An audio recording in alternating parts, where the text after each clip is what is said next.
For many years it was thought that Mercury was synchronously tidally locked with the Sun, rotating once for each orbit and always keeping the same face directed towards the Sun, in the same way that the same side of the Moon always faces Earth. Radar observations in 1965 proved that the planet has a 3-to-2 spin orbit resonance, rotating 3 times for every 2 revolutions around the Sun. The eccentricity of Mercury's orbit makes this resonance stable. At perihelion, when the solar tide is strongest, the Sun is nearly still in Mercury's sky. The rare 3-to-2 resonant tidal locking is stabilized by the variance of the tidal force along Mercury's eccentric orbit, acting on a permanent dipole component of Mercury's mass distribution.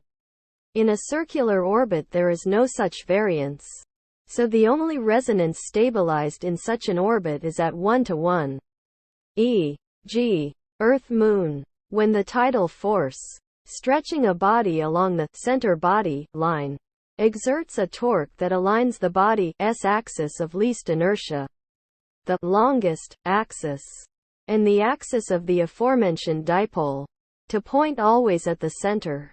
However, with noticeable eccentricity, like that of Mercury's orbit, the tidal force has a maximum at perihelion and therefore stabilizes resonances like 3-to-2, ensuring that the planet points its axis of least inertia roughly at the Sun when passing through perihelion. The original reason astronomers thought it was synchronously locked was that, whenever Mercury was best placed for observation, it was always nearly at the same point in its 3-to-2 resonance, hence showing the same face.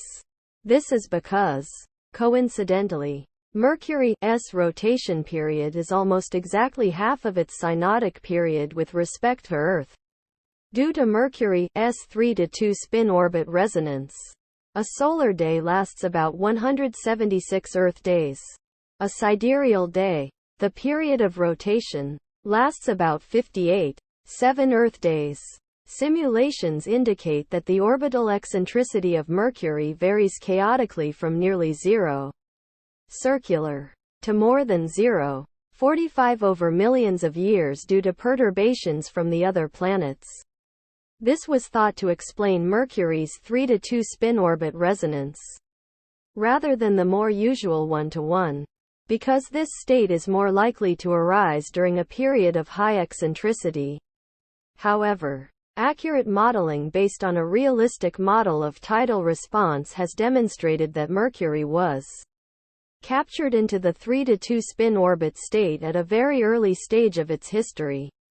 Within 20, more likely 10 million years after its formation, numerical simulations show that a future secular orbital resonant perihelion interaction with Jupiter may cause the eccentricity of Mercury's orbit to increase to the point where there is a 1% chance that the orbit will be destabilized in the next 5 billion years.